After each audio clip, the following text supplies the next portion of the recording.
Ay Tural, kara göz sar. Karalardan gelirsen yoluna kurban kara gözüm.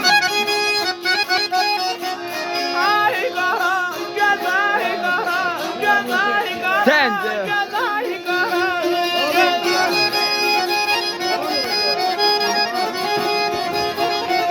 Sence?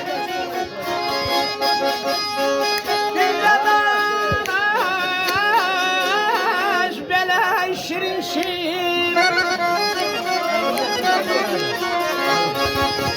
Gazele bir diline kurban kara gözüm. Ay kara göz, ay kara Hala sen bir yer dokarsan ne olur? Bir yer dokarsan senden bir deferde. Demek Karagöz değil, Sartel cevap verir. Ne görüm hardan gelirsen ay yoluna kurban Karagöz. Bir de danış şirin şirin diline kurban Karagöz. Allah rahmet eylesin, Şirin müəllim cevap verir ona. Hoş geldin. Hoş geldin, safa getirdin, ay sürmeli başlar. Kenar geçme bir kadar almalı izleri boğdu. Kenar geçme bir kadar alma bağırdaşlar ki. Ne güzelsen, ne göçesen. Körpe meral tekürkeysen. Az ya hürsen, ya meleksen, ya da yaşlı başlar. Hala sen bir deferde Sen adın ne oldu? Talih. Talih. Bir Vur dəfə- sineme sözle vur. Kül etmek için közle vur.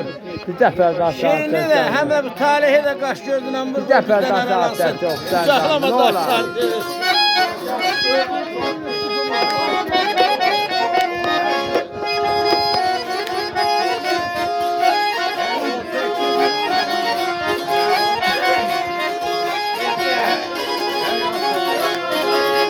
Hala sen de.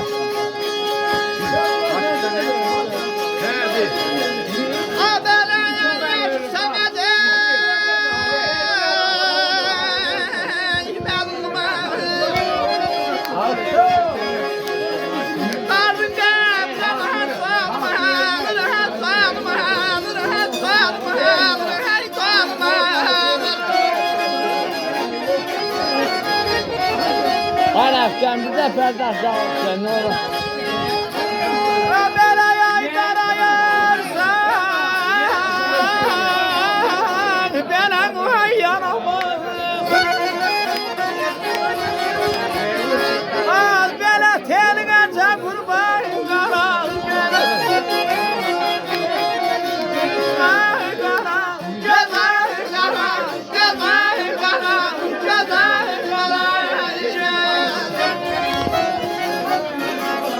Aşıq Səmət məlum baxır, Nazım qəbzən edim yıxır.